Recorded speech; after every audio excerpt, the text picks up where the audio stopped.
reparti. Alors, Zindine, merci de nous d'avoir accepté de nous recevoir encore une fois. Alors, la dernière fois qu'on vous a vu, c'était en 2005. Moi, c'était à Las Rosas, c'était pas ici. Ouais. Alors, à l'époque, vous étiez joueur au Real Madrid. Là, vous êtes entraîneur adjoint. Alors, qu'est-ce qui a changé entre les deux époques, entre les deux situations? Qu'est-ce qui a changé? Déjà, il a passé du temps. C'est beaucoup de temps. En 2005, on est en 2014 aujourd'hui, il a passé un peu de temps. Et bon, j'ai pris le temps de me poser un petit peu, moi après ma carrière, j'ai arrêté en 2006, donc j'ai pris le temps en fait, de me poser certaines questions, me dire ce qu'il fallait, sur quoi j'avais envie de continuer. Et après avoir fait le tour, avoir profité d'abord de la famille, après profiter de ce que moi j'avais pas fait, parce que c'est toujours pareil, quand on est là-dedans, on ne profite pas de la famille, on ne profite pas des choses qui sont extérieures.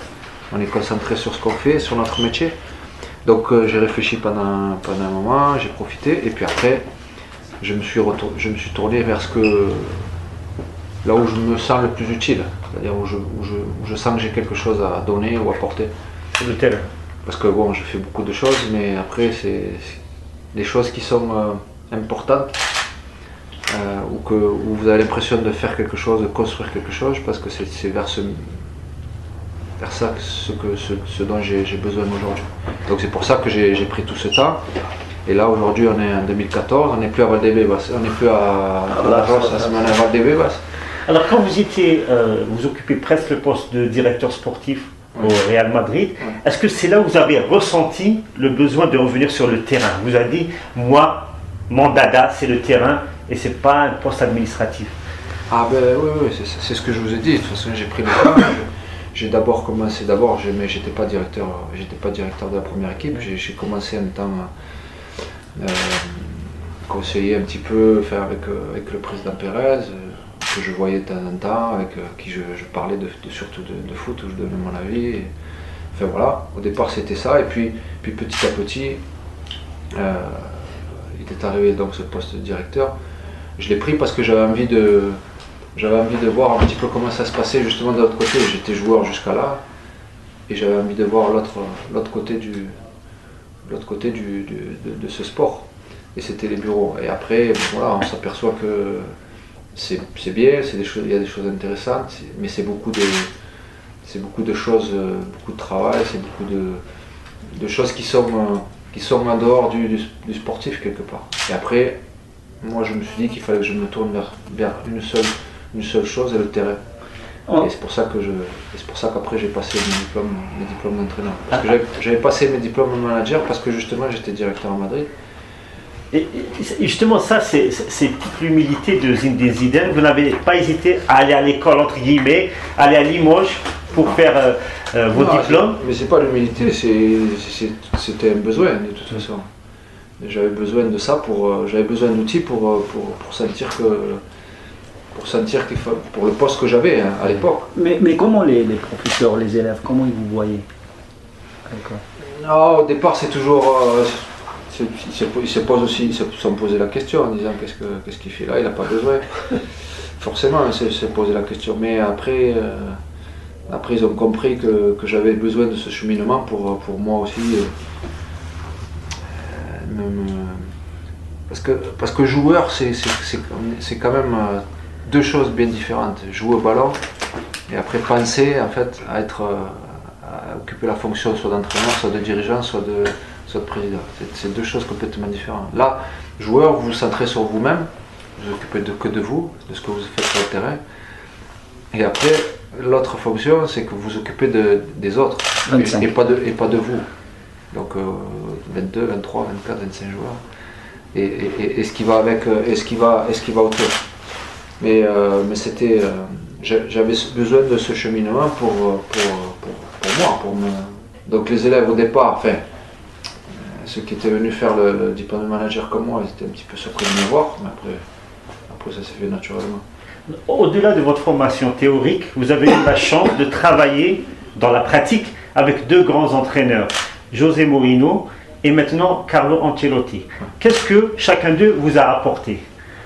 vous prenez toujours quelque chose des gens avec lesquels vous travaillez, toujours des choses comme tous les entraîneurs de toute façon que j'ai eu durant toute ma carrière. J'ai pris, et surtout que moi j'ai eu des très grands entraîneurs. Et on prend toujours des uns et des autres. Et d'ailleurs, pas forcément toujours des bonnes choses. Ce que je veux dire, c'est qu'il y a certains entraîneurs qui ont aussi certains défauts. Et on se sert de ça pour justement, si un jour on est entraîneur, de ne pas faire un peu les mêmes erreurs aussi. On peut se servir de tout, du positif et du négatif. Et après, c'est pas rentrer dans les détails, mais j'ai toujours appris de tous les gens qui m'ont entouré. Les classicos, c'est connu, c'est très disputé. Mais ces dernières années, en plus d'être disputé, c'est un peu tendu.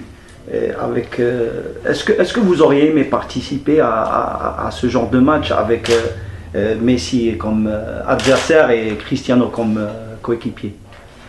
Ouais, j'ai eu mon époque. Il faut pas essayer de dire que j'aurais préféré vivre à cette époque-là. Je pense que j'ai eu la mienne. La mienne était aussi disputée entre Barcelone et Madrid. Avec vous et Rivaldo surtout. Même si aujourd'hui c'est vrai que entre Messi et Ronaldo, voilà, c'est deux joueurs qui font une différence incroyable par leurs statistiques, les buts qu'ils marquent, ce qu'ils arrivent à faire sur le terrain. Donc c'est vrai que ces deux-là sont au-dessus un petit peu de tout le monde.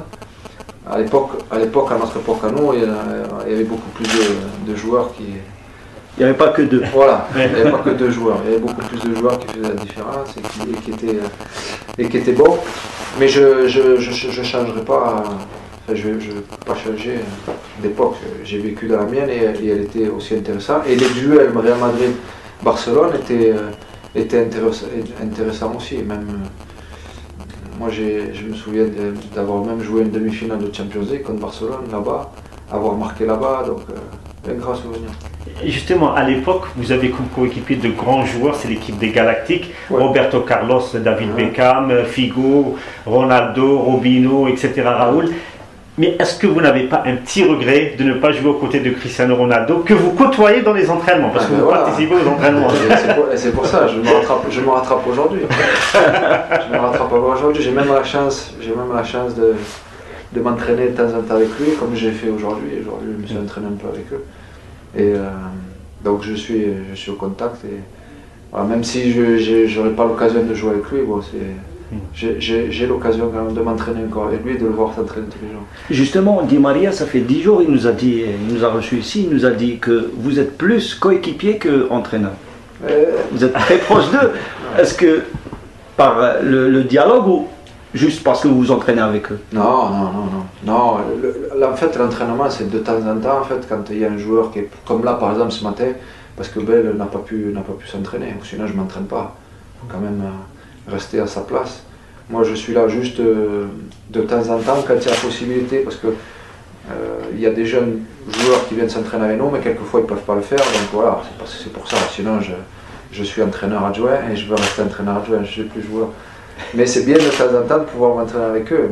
Et la relation que j'ai avec tous les joueurs, c'est juste d'essayer d'avoir une proximité avec eux et d'essayer de les aider dans ce que je vois au quotidien. Pour certains. Alors le sacre de Cristiano au FIFA Ballon d'Or, c'est mérité pour vous? Bien qu'il y a eu la polémique par rapport à Franck Ribéry qui a remporté 5 titres, ça a dû être difficile pour vous, entre Cristiano que vous avez au club... C'était pas difficile pour moi, j'ai pas voté. Non, mais quand même. C'était pas difficile. Mais pour répondre à la question, en fait, vous l'avez bien dit, je veux dire, il y en a un qui a gagné 5 titres et qui certainement a fait une belle saison. Et puis il y en a un autre qui a gagné donc, le Ballon d'Or et qui a marqué 69 buts en 2013. 69 buts en 2013, je ne sais même pas si pour certains joueurs ils le font en 50. Donc, non, mais c'est vrai. Donc c'est assez impressionnant. Je pense qu'il n'y a pas de quoi créer au scandale le fait que Ronaldo gagne le Ballon d'Or. Mais après, c'est vrai qu'il y a Ribéry avec lequel j'ai joué, avec lequel il a fait une grande saison. Mais bon, comme je vous ai dit, j'ai pas voté. Justement, Ribéry a eu, pour certains observateurs, il a eu beaucoup de mérite dans la qualification de l'équipe de France en Coupe du Monde. Est-ce que vous pensez de loin il a l'influence que vous aviez en équipe de France. Il a la même influence. Est-ce qu'il peut être le leader que vous avez été? Il est naturellement par son jeu, parce que c'est un leader de jeu. Après, leader d'équipe, dans cette équipe de France, moi je n'y suis pas pour voir comment ça se passe. Mais de jeu, quand on regarde ce qu'il fait sur le terrain, c'est un leader de jeu. Il n'a pas peur de prendre le ballon, il n'a pas peur en fait de prendre le jeu à son compte, même si la position c'est pas tout à fait la même. Moi j'étais plus un numéro 10, lui est plus un joueur attaquant, à vocation offensive, mais dribbleur. Moi je faisais plus jouer les autres, c'est un peu différent quand même. Mais en tous les cas il est leader de jeu. Alors, Karim Benzema a été inefficace pendant longtemps en équipe de France, mais son entraîneur a maintenu confiance en lui. Est-ce que vous qui le connaissez bien, est-ce que c'est juste quelqu'un qui a besoin de confiance pour bien s'exprimer? Et la confiance qu'il a... C'est pas propre à Karim Benzema, c'est propre à tous les joueurs. Surtout les attaquants. Tous les joueurs ont besoin de la confiance en fait, à la fois de son entraîneur, de son public, de ses copains, de ses coéquipiers. On a besoin de tout ça, chaque joueur. Vous avez des périodes où vous êtes bien, vous n'avez pas besoin. Oui.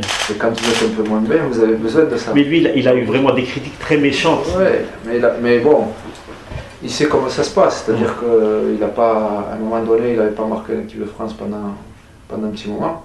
Mais il n'a pas lâché. C'est-à-dire que ce qui était bien, c'est qu'il a continué à travailler. Il savait qu'il allait sortir de cette mauvaise passe. Il est sorti. Et d'ailleurs, après, c'est lui aussi qui est là pour qualifier l'équipe de France.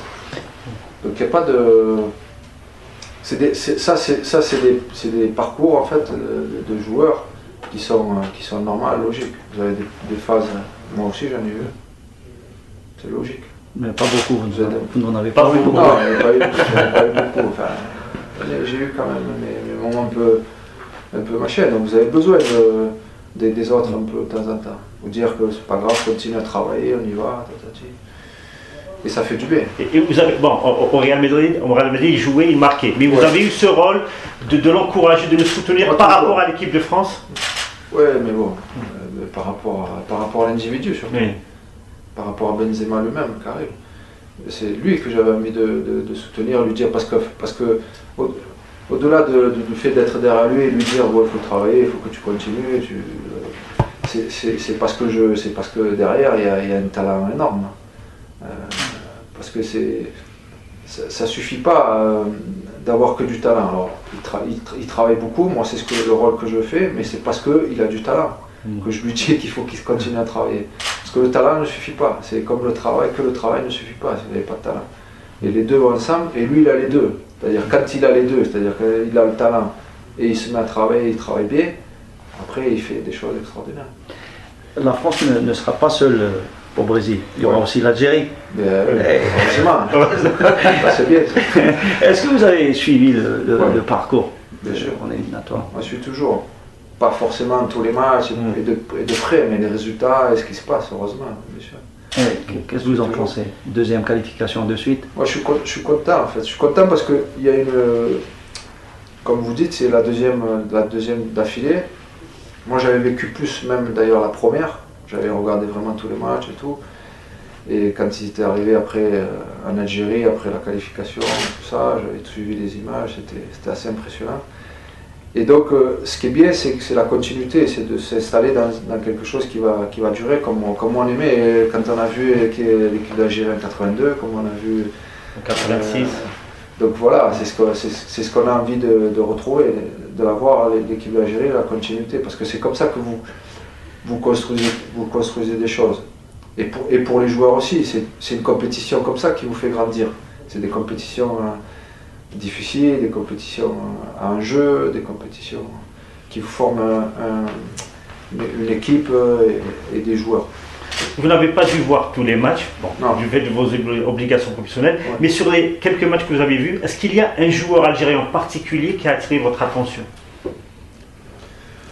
Moi j'aime bien le joueur de Valence, Feghouli. J'aime bien, même si pour moi il a encore une marge de progression. C'est un joueur qui fait jouer les autres. Moi j'aime bien les joueurs qui font jouer les autres.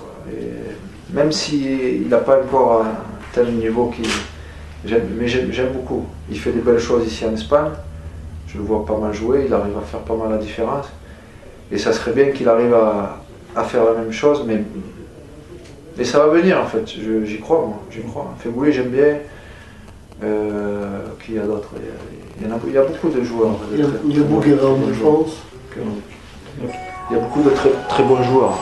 Alors, le sélectionneur actuel de l'Algérie, c'est Baïd Alilozic, peut-être que vous l'avez croisé sur les terrains de France à l'époque où il était. Est-ce que vous pensez qu'il a apporté quelque chose dans le style de jeu ou dans la manière de jouer? Il a mené ça. Il a mené ça bien. Son franc-parler, il amène un peu d'énergie.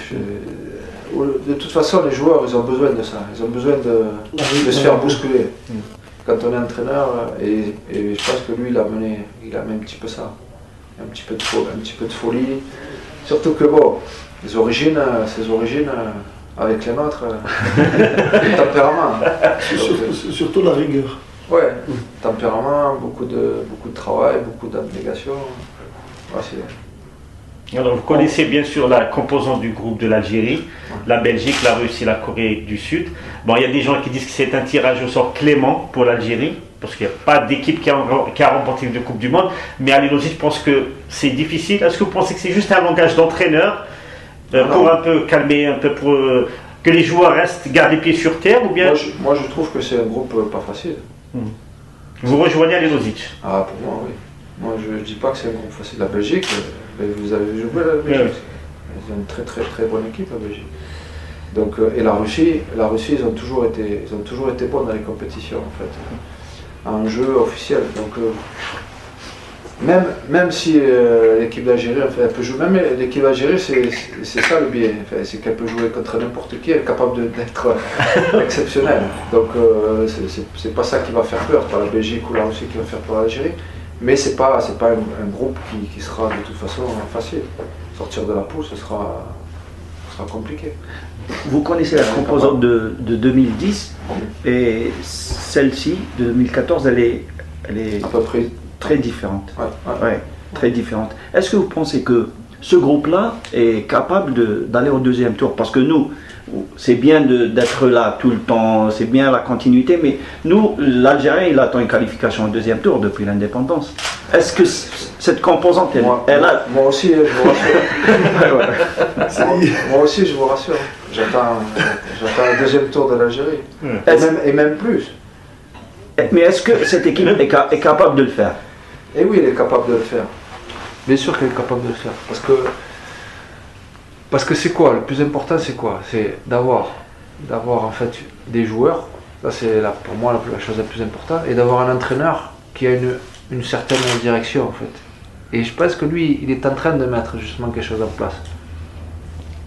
Donc, après, c'est toujours pareil. Il y a un enjeu, vous arrivez dans une compétition, il faut juste arriver le jour J bien préparé.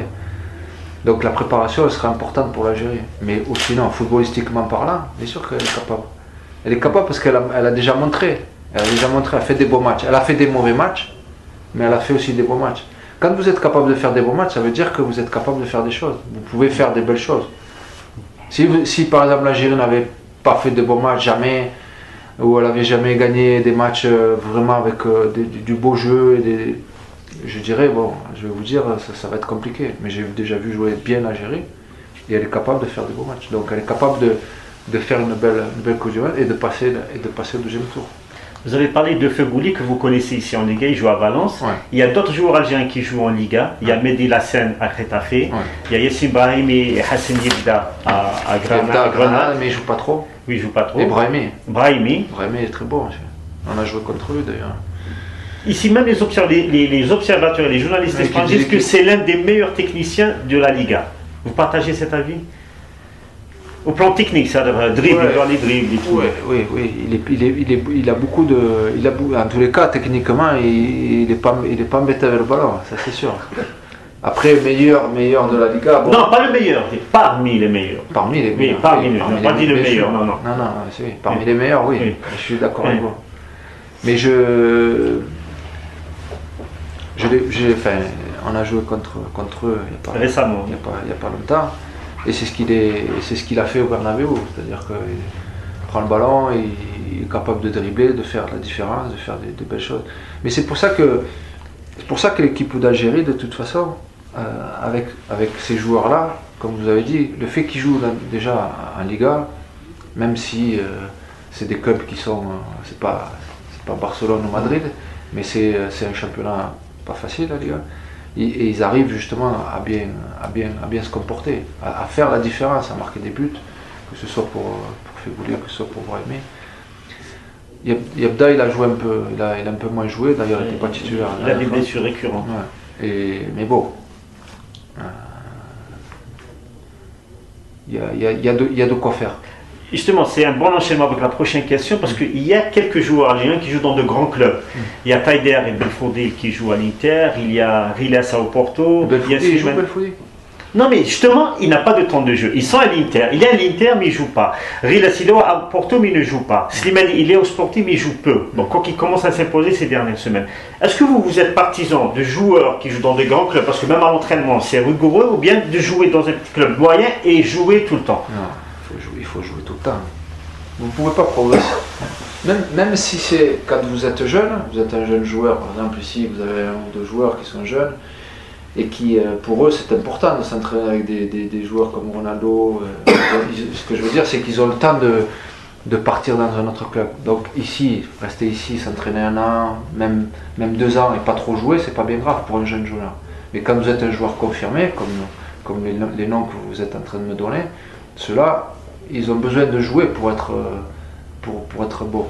Vous pouvez pas, c'est pas possible. Quand vous ne jouez pas beaucoup, vous pouvez pas être beau. Surtout dans une compétition comme la Coupe du Monde. C'est mon avis. Rien ne remplace la compétition. Rien ne remplace la compétition. Mais ça, c'est sûr et certain. Ni les entraînements, ni les doubles entraînements avec beaucoup de rien. La compétition, c'est la compétition. Il n'y a rien qui remplace la compétition.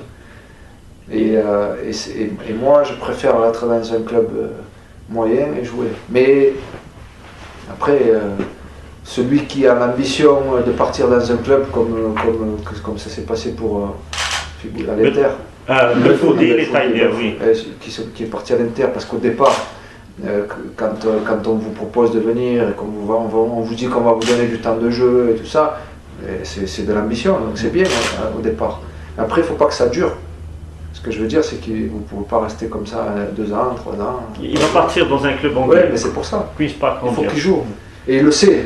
S'il part, parce qu'il a une échéance, la Coupe du Monde, et il veut la jouer, et il veut bien, c'est bien. Je trouve que c'est bien. Parce qu'Aliou Aziz leur a donné un ultimatum. Celui qui ne joue pas d'ici 2 mois, il n'ira pas au Coupe du Monde. Il risque, c'est la logique. On parle le même langage. Oui. Il y a 9 ans, on avait fait une remise symbolique du Ballon d'Or algérien à Moussa Saïd. Oui. Oui. Donc le dernier Ballon d'Or, il s'appelle Slimani, il vient du championnat algérien et il joue à Sporting. Portugal. Voilà. Donc est-ce que vous pensez qu'il va réussir au Sporting? Quelqu'un qui a été élu. Qui vient d'Algérie, qui va. En général, quand on fait une grande saison, même que ce soit dans le championnat algérien, ce que je veux dire, c'est qu'on est justement le Ballon d'Or, c'est qu'on a la capacité pour aller faire autre chose. Et le fait qu'il a le Portugal, parce que on peut parler du Portugal, c'est forcément, on a peut-être un meilleur championnat ici en Espagne, mais le Portugal c'est un championnat très très très intéressant avec de très bons joueurs. Donc oui, pour moi, il peut s'imposer. Il peut s'imposer. En tous les cas, quand vous êtes Ballon d'Or, vous avez aussi la confiance justement de gagner un truc comme ça. Ça vous donne encore un peu plus de confiance pour pouvoir vous imposer dans n'importe quel championnat. Les fédérations algériennes et françaises de football ont conclu le principe d'un match amical Algérie-France et vraisemblablement il va lieu en Algérie. Est-ce que vous serez présent à ce match? Je peux pas. J'aimerais vous dire oui que j'aimerais être présent parce que c'est toujours intéressant de voir ces matchs-là. Moi qui suis des deux côtés, et qui ai eu la chance d'avoir fait un match à Paris, donc maintenant d'aller le faire là-bas, bien sûr j'aimerais être présent. Mais aujourd'hui c'est pas, je décide plus de ce que je fais et de ce que je fais pas. Ça sera forcément une date FIFA, donc vous serez libre. Je sais pas. Oui, libre, je sais pas, parce que vous savez. S'il y a la possibilité, avec plaisir, je viendrai. Vous êtes content que ce principe de match c'est ce que je voulais vous dire en fait. Et après, je suis content que ce match ait lieu. Et je l'avais dit à l'époque déjà, quand il avait eu lieu à Paris, j'avais dit, quand j'étais joueur, j'avais dit c'est bien, ce match c'est bien, mais ça aurait été encore mieux s'il avait eu lieu en Algérie. Oui. Donc aujourd'hui, on en est là. Donc, il y a eu aussi un autre match, un match gala auquel vous avez participé. Quelle image gardez-vous? C'était en salle. Quelle image gardez-vous de l'ambiance surtout? En tout cas, tous vos coéquipiers qui étaient là, ils étaient enchantés. Ouais. Non, mais bien sûr. Mais en Algérie, de toute façon, c'est ça, c'est que tout se fait avec passion. Et ça se sent. Il y a quelque chose qui se transmet. Moi, j'ai juste des images qui me reviennent. Moi, je vais pas beaucoup en Algérie, mais les peu de fois où je suis allé, j'étais transporté par tous les gens par l'amour des gens. Donc moi, c'est là-dedans, c'est dans mon cœur, c'est mes origines, c'est la fierté, c'est mes parents. Moi, c'est eux qui ont fait de ce que je suis aujourd'hui, l'homme que je suis aujourd'hui. Donc tout ça, c'est qu'à chaque fois qu'on peut y retourner, on le fait avec beaucoup de plaisir. C'est ce que je veux dire. Alors, vous avez assisté à la Coupe du Monde 2010, au match Algérie-Slovénie. Vous avez même rendu visite aux joueurs avant la Coupe du Monde. Lors d'un stage en France, voilà. Alors, il y a Medjid Bouga, le capitaine, qui a déclaré récemment qu'il aimerait que vous assistiez à des matchs de l'Algérie au Mondial du Brésil et même que vous rendiez visite aux joueurs après le match dans le vestiaire. Parce qu'apparemment ça a fait du bien au groupe. Non, mais c'est vrai que c'était bien. Je les avais vus, c'était à Marseille, je savais qu'ils se préparaient là-bas, au Castellet. Et comme j'étais là, moi j'avais 2-3 jours, j'ai dit il faut que j'aille les voir juste pour leur dire un mot. Donc c'était bien. Bien sûr, si ça doit se renouveler, je le ferai. Mais peut-être que je ne serai pas au Brésil cette année. Donc. Mais si vous serez au Brésil, ça sera avec joie que vous assistez. La possibilité. D'accord. Alors, Medjid Bougara même, il a parlé d'autre chose. Il a lancé une fondation il y a 2 ans, un an et demi, pour s'occuper des enfants. Ah, c'est de 2 jours à 2 ans et demi. Un an et demi, pardon. J'allais dire 2 ans, voilà. Et là, il a dit, j'aimerais bien rencontrer Zidane dans le cadre de la fondation pour faire des actions ensemble.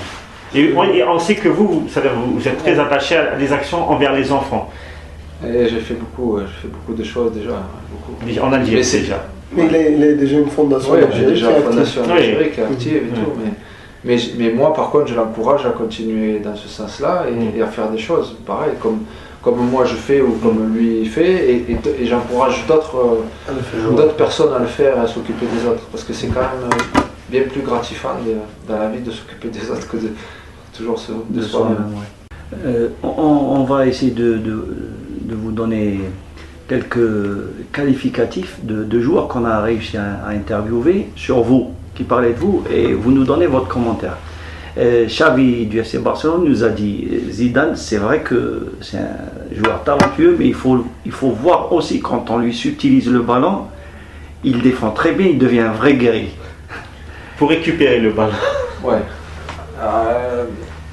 Alors c'était pas ma fonction première, défendre. Je défendais certainement pas toujours bien, mais par contre j'avais la volonté de récupérer le ballon. Donc oui, j'étais agressif pour récupérer le ballon. Mais bon, heureusement d'ailleurs. Ayala, l'Argentin de Valence, il a dit j'aimerais bien savoir combien il chose parce que il écrase le ballon mieux que quiconque. Comment il fait pour écraser le ballon d'un seul coup? Je voulais ma pointure. 45. Et l'histoire de Lippi, il dit qu'il vous a surpris en train de jouer un match de quartier. Certainement, mais comme je vous ai dit, en fait, c'est avec David. C'est David qui me faisait, il me disait, mais toi, parce que je lui disais, non, mais on s'entraîne tous les jours, non, on ne peut pas aller jouer avec tous ces jeunes dans la rue, machin. Il me disait, toi, t'as changé, toi. Il me disait, tu te rappelles plus de ton quartier, comment tu faisais avant, machin. Et donc une fois ou deux, je suis allé avec lui. Mais lui, il le faisait très souvent. Très souvent, il le faisait. Et c'était impressionnant parce qu'on n'était pas là pour s'amuser, on était à la Juve, on était professionnels, on s'entraînait tous les jours. Donc après, c'est pas sortir d'entraînement pour aller jouer sur le goudron avec. Et lui, il le faisait très souvent. Donc moi, je suis allé une fois avec lui. Et j'ai dit, c'est fini. Mais Lippi, il a dit que votre réponse à lui, c'est bon, il y avait des Algériens, j'ai dû jouer parce que je peux rien refuser aux Algériens. C'est ce qu'il a dit, lui. Ouais. Mais bon, il y avait de tout. Il n'y avait pas que des Algériens, il y avait de tout.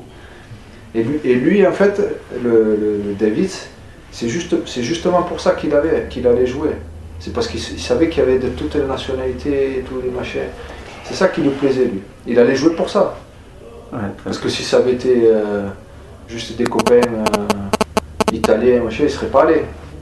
C'est parce qu'il y avait plusieurs communautés qui Il voulait le mélange. Il voulait le mélange, exactement. On connaissait votre fils Enzo, grand joueur de chant, mais on a découvert un de vos autres fils, gardien de but. Il a joué un match de jeunes, il a fait sensation. Est-ce que vous pensez... C'était au Qatar. Au Qatar, oui, justement. Est-ce que vous pensez qu'il a la graine d'un futur grand gardien de but? En tous les cas, il travaille bien et il a des qualités pour faire quelque chose. C'est toujours pareil. Quand vous avez des qualités à la base et que vous travaillez, vous pouvez toujours réussir quand vous avez l'envie. Comme il a envie, mais bon, il faut attendre, on va attendre, il est jeune, il a 16 ans. Hein. Ce qui est bien, c'est que moi, ce que j'aime bien chez lui, c'est qu'il a... Il est sérieux. Il a la niaque, il a envie, il s'entraîne beaucoup pour progresser, il écoute. Il a tout pour être un gardien. C'est pas surprenant. Vous n'avez pas beaucoup de conseils à lui donner parce qu'il est gardien de but. D'ailleurs, je ne donne pas beaucoup de conseils. Mais justement, est-ce que c'est pas Je ne surprenant? lui dis pas il faut plonger comme ça. Mais il joue bien. Est-ce que c'est pas surprenant que le fils d'un grand footballeur de champ, d'un grand numéro 10, choisisse d'être gardien de but? Pelé, il a eu un fils gardien de but. C'est peut-être surprenant, mais je vais vous expliquer un petit peu pourquoi. À la base, c'est que ça s'est fait comme ça. Parce qu'il y avait Enzo et Lucas, et on jouait tous les trois toujours, tous les trois ensemble. Moi, quand j'arrivais dans l'entraînement, on jouait toujours tous les trois. Et quand vous savez, c'est toujours un qui tire et un qui arrête. Il fallait un gardien. Donc il fallait un gardien de but. Et le plus grand, il choisit toujours. Donc le plus grand, il tirait, et l'autre, mais ça lui allait en plus. Il disait non, moi je veux au gardien, je veux au gardien. Et en fait, parce qu'au départ, c'était pas prévu qu'il fasse gardien. Après, ça lui a plu. Et après, le fait, parce que c'était tous les jours, il plongeait. Et jusqu'au jour, il a dit, papa, je vais faire gardien parce que ça me plaît. J'ai dit, vas-y. J'ai dit, vas-y, parce que avec les pieds, il est pas mauvais. Les pieds, il n'est pas mauvais. Il aurait pu jouer comme ça. Enfin, il aurait pu jouer, je veux dire, avec les jeunes. Je ne dis pas pour devenir professionnel, mais il aurait pu jouer comme son frère jouait parce qu'il savait jouer avec les pieds. Mais il s'est mis dans le but, il a plongé, et après il a dit, papa, je vais faire gardien. J'ai dit, alors vas-y. C'est comme ça que ça s'est passé. Voilà. Dernière question. Ouais. Vous avez comme entraîneur, l'un de vos entraîneurs, Roland Courbis. Ouais. C'était à Bordeaux. Il a entraîné en Algérie, il a gagné 2 titres en une saison. Ouais. Alors c'était un régal pour les journalistes, pour la presse, c'est un très bon client. Est-ce que ça vous étonne déjà sa réussite en Algérie? Est-ce que ça vous étonne qu'il a été si plaisant pour les journalistes? Ça ne m'étonne pas qu'il soit si plaisant pour tout le monde d'ailleurs, pas que les journalistes. Pour les joueurs aussi, parce qu'il est bon, parce qu'il a les mots, parce qu'il est très fort, parce qu'il est très fin, et parce qu'il a son expérience, et puis il aime les Algériens surtout. Il a son charisme, et puis oui, bien sûr, il adore les Algériens. Ouais. Il disait dans les conférences, je comprends même les gros mots. Non, mais moi je l'ai vu à Bordeaux, j'ai eu la chance de l'avoir à Bordeaux, et c'est aussi lui qui m'a protégé aussi, parce que je venais d'arriver moi de Cannes, Et de temps en temps, il me faisait jouer juste 60 minutes, enfin 1 heure. Et il me sortait, donc il faisait attention à moi. Il me disait, non, toi il ne faut pas que tu joues 1h30. Et il avait raison à l'époque. On n'a pas vous encore griller. prêt, exactement. Il m'a dit, si tu joues 1h30, tu seras grillé. Il m'a dit, tu vas durer 1 an, après c'est fini. Il m'a dit, donc, et donc, petit à petit, après on a fait un beau parcours en Coupe d'Europe. Voilà, tout ça. Il m'a protégé pour me faire grandir. Donc c'était un entraîneur important, pas que pour les Algériens. Enfin, je veux dire, pas que pour les 2 équipes algériennes qu'il entraîne, est important aussi pour moi. On vous remercie beaucoup, Zindy. Merci beaucoup.